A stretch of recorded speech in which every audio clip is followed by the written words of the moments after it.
நேயர்கள் அனைவருக்கும் அன்பான வணக்கம். இந்த தொகுப்புல வரக்கூடிய புத்தாண்டு பலன்களை நாம பார்த்துட்டோம். 2024 வருடத்தின் முதல் மாதமான ஜனவரி மாதம் 12 ராசிக்காரர்களுக்கும் எப்படிப்பட்ட பலன்கள் எல்லாம் கொடுக்கும் அப்படின்னு பார்க்கலாம். இந்த ஜனவரி மாதம் அப்படின்னா 1ஆம் தேதி முதல் 31ஆம் தேதி வரைக்கும் இருக்குது. இந்த ஜனவரி மாதம் திங்கட்கிழமை பிறக்குது, அதுவும் பஞ்சமி திதியில. தமிழ் மாதத்துக்கு பார்த்தோம் அப்படின்னா மார்கழி மாதம் 16ஆம் தேதி முதல் தை மாதம் 17ஆம் தேதி வரைக்கும் இருக்குது இந்த ஜனவரி மாதம். இந்த ஜனவரி மாதத்துல கிரகங்களோட நிலைகள்லாம் எப்படி இருக்கு அப்படின்னு பார்க்கலாம். இந்த மாதம் நமக்கு எப்படிப்பட்ட பலன்கள்லாம் கிடைக்கும் அப்படின்னு நம்ம எல்லாருமே ஆவலாவே இருப்போம். கிரக நிலைகளை பார்த்தோம் அப்படின்னா சூரியன் தனுசு ராசியில 15ஆம் தேதி வரைக்கும் இருக்கிறாரு. அதன் பிறகு மகர ராசியில இருக்கிறாரு. சூரியன் செவ்வாயில சஞ்சரிக்கிறாரு. புதன் விருச்சிக ராசியில 8ஆம் தேதி வரைக்கும் இருக்கிறாரு. அதன் பிறகு தனுசு ராசிக்கு போறாரு.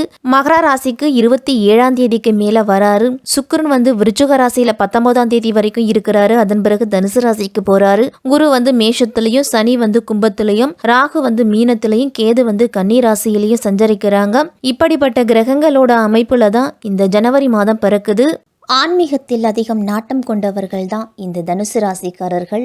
மூலம், பூராடம், உத்திராடம் 1ஆம் பாதத்தில் இருக்கிறவங்களுக்கெல்லாம் இந்த 2024ஆம் ஆண்டின் முதல் மாதமான ஜனவரி மாதம் உங்களுக்கு எப்படிப்பட்ட பலன்கள்லாம் கொடுக்க போகுது அப்படின்னு விரிவாகவே பார்ப்போம்.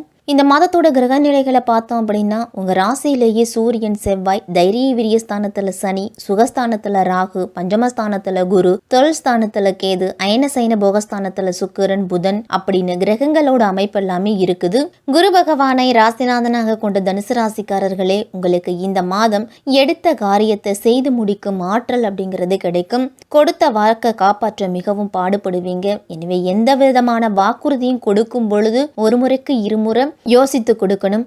அடுத்தவருக்கு செய்யும் உதவிகள்லாம் சில நேரத்தில் உங்களுக்கு எதிராக மாறலாம். அதனால கவனமா இருக்கணும். பண வரவு அப்படிங்கிறது இந்த மாதத்துல உங்களுக்கு சற்று குறைபாடா தான் இருக்கும். சூரியன் செவ்வாயும் இணைஞ்சு தனுசு ராசியில பயணம் செய்யறதால கோபத்தை கட்டுப்படுத்திக்கணும். அலுவலகத்துல உயர் அதிகாரிகளால மனசங்கடங்கள்லாம் வரலாம். திடீர் மருத்துவ செலவுகளும் அதிகரிக்கலாம். தனுசு ராசிக்காரர்களுக்கெல்லாம் இந்த மாதத்தின் 15ஆம் தேதிக்கு பிறகு திடீர் பணவரவுலாம் உண்டு. ஏற்றுமதி இறக்குமதி தொழில் தொடர்புகள்லாம் உங்களுக்கு லாபத்தை கொடுக்கும். உங்களுடைய வாக்கு வன்மையால பல காரியங்களை சாதித்து கொள்ளுவீங்க. குடும்பத்துக்காக செய்யும் செலவுகள்லாம் அதிகரிக்கலாம். குரு பகவானோட பயணத்தால பூர்வீக சொத்து விற்பனையின் மூலம் நல்ல பண வருமானம் கிடைக்கும். சொத்து சேர்க்கையும் உங்களுக்கு அதிகரிக்கும். அதிர்ஷ்ட தேவதையின் அருள் அப்படிங்கிறது பூரணமா உங்களுக்கு கிடைக்கும் இந்த ஜனவரி மாதத்துல. இந்த ஜனவரி மாதம் தனுசு ராசிக்காரர்களுக்கெல்லாம் நேரத்தையும் பணத்தையும் சற்று கடினமா சந்திக்க வேண்டிய மாதமா இருக்கும். இந்த மாதம் உங்களுக்கு அதிக வேலை பொருளா உண்டு. உங்களுடைய தேவைகளை பூர்த்தி செய்யறதுக்கு புத்திசாலித்தனமும் பணத்தையும் நீங்க செலவிட வேண்டியதா இருக்கும். அலுவலகத்துல உங்களுடைய இலக்குகளை அடைகிறதுக்கு நீங்க கடினமா உழைக்கணும். தொழிலை விரிவுபடுத்தும் விஷயத்துல எந்த ஒரு முடிவும் சிந்தித்து எடுக்கிறது நல்லது. அல்லது அனுபவஸ்தர்களோட ஆலோசனையை கேட்டு அதன்படி செய்துக்குங்க. குடும்பம் தொடர்பான விஷயங்கள்ல பொறுப்புகள் அப்படிங்கறது சுமையா தோன்றலாம். தாம்பத்திய உறவுலாம் இனிமையும் நல்லிணக்கமும் இருக்கும். உங்களுடைய பொருளாதாரம் அதிகரித்தாலும் தேவையற்ற செலவுகள் குறித்து கவனமா இருக்கணும். ஒத்த கருத்துடைய நபர்களோட உங்களுடைய நட்பு வட்டாரத்தை பழகிக்குவீங்க. ஆரோக்கியம் அப்படிங்கிறது சிறப்பாக இருக்கும். இருந்தாலும் மனதளவில் ஒரு சில நேரத்தில் சங்கடங்கள்லாம் வரலாம். தொழில் வியாபாரம் மந்தமாக இருந்தாலும் பழைய பாக்கிகள்லாம் வசூலாவதில் சூடு பிடிக்கும். புதிய ஆர்டர்கள் கிடைக்கிறதுல தாமதம் வரலாம். இந்த மாதத்தில் உத்தியோகஸ்தர்கள்லாம் மிகவும் கவனமாக தங்களுடைய பணிகளை கவனிக்கணும். மேலதிகாரிகள், சக பணியாளர்களை எல்லாரையுமே நீங்கள் அனுசரித்து போகிறது தான் நல்லது. தனிப்பட்ட வாழ்வில் முன்னேற்றம் வாய்ப்புகளை எல்லாத்தையும் விரிவுபடுத்துவீங்க. அதே மாதிரி உங்களுடைய புரிந்துணர்வு திறன் அப்படிங்கிறது அதிகரிக்கும். அதிகம் இந்த மாதத்துல சவால்களை சந்திக்க நேரிடும். நீங்க வாழ்க்கை துணையோடு முடிஞ்ச வரைக்கும் வாக்குவாதங்களை தவிர்த்துக்குங்க. அவர்களோட உணர்வுகளை புரிந்து கொள்ள சற்று முயற்சி செய்யுங்க. குடும்ப உறுப்பினர்களுக்கு இடையே கருத்து வேறுபாடெல்லாம் வரலாம். தந்தையுடனான உறவு உங்களுக்கு சுமூகமா இருக்கும். தாய் உங்களுக்கு சாதகமா செயல்பட மாட்டாங்க. பொருளாதார நிலையை பொறுத்த வரைக்கும் ஏற்றத்தாழ்வுகள் அப்படிங்கிறது இருக்கும். நிதி ஆதாயம் நீங்க எதிர்பாராத பணவரவுக்குல்லாம் வாய்ப்புகள் இருந்தாலும் செலவுகளும் உங்களுக்கு அதிகமா இருக்கும். உங்களுக்கு அளிக்கப்பட்ட பணிகளை முடிப்பதில் சில தாமதங்களும் பின்னடைவுகளும் ஏற்படலாம். புதிய வேலை தேடிக்கிட்டு இருக்கிறவங்களுக்கெல்லாம் கடுமையான போட்டி அப்படிங்கிறது நிலவும். இந்த மாதம் உங்களுடைய தொழிலில் சவால் நிறைந்ததாக தான் இருக்கும். தொழில் சார்ந்த விஷயங்களை, குறிப்பா கூட்டுத்தொழில் செய்யறவங்கெல்லாம் புதிய தொழில் விஷயங்களை கையாளும் பொழுது கவனமா இருக்கணும். பிள்ளைகளோட கல்வியில அதிக கவனம் செலுத்தணும். வழக்கு விவகாரங்கள் எல்லாம் ஈடுபடாம இருக்கிறது தான் நல்லது. பெண்களுக்கெல்லாம் எதிலும் காலதாமதம் அப்படிங்கிறது உண்டாகும். சொன்ன சொல்ல காப்பாற்ற அதிகமா நீங்க பாடுபடணும். பண வரவு அப்படிங்கிறது உங்களுக்கு தாமதப்படலாம். கலைத்துறையில் இருக்கிறவங்களுக்கெல்லாம் உடன் பணிபுரிபவர்களோட வீண் வாக்குவாதங்கள் வரும். அதனால கவனத்தோடு இருக்கணும். முடிஞ்ச வரைக்கும் அவர்களை அனுசரித்து போங்க. எந்த செயலா இருந்தாலும் முழு கவனத்தோடு ஈடுபட்டீங்க அப்படின்னா உங்களுக்கு நன்மையை கொடுக்கும்.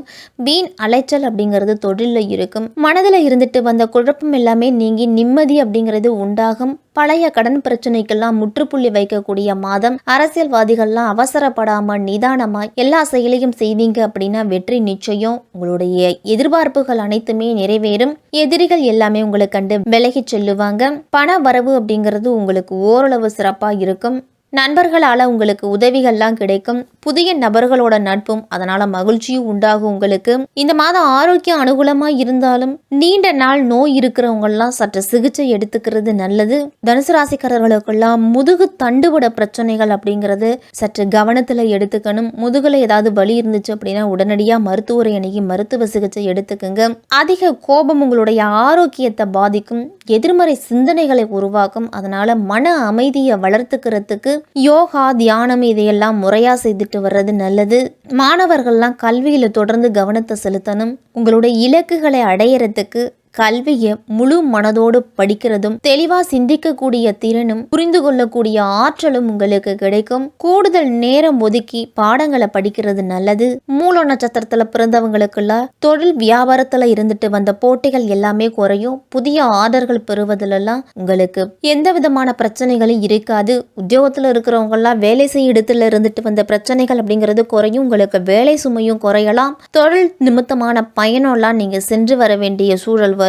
அந்த பயணம் உங்களுக்கு சிறப்பாகவே இருக்கும். பூராட நட்சத்திரத்தில் பிறந்தவங்களுக்கெல்லாம் குடும்பத்தில் இருந்து வந்த பிரச்சனைகள்லாம் குறையும். கணவன் மனைவிக்கிடையே இருந்துட்டு வந்த மனக்கசப்பு எல்லாமே மாறும். குழந்தைகளோட உடல் ஆரோக்கியத்தில் அக்கறை செலுத்துவீங்க. புதிய நண்பர்களோட சேர்க்கையால உதவிகள்லாம் உங்களுக்கு வந்து சேரும்.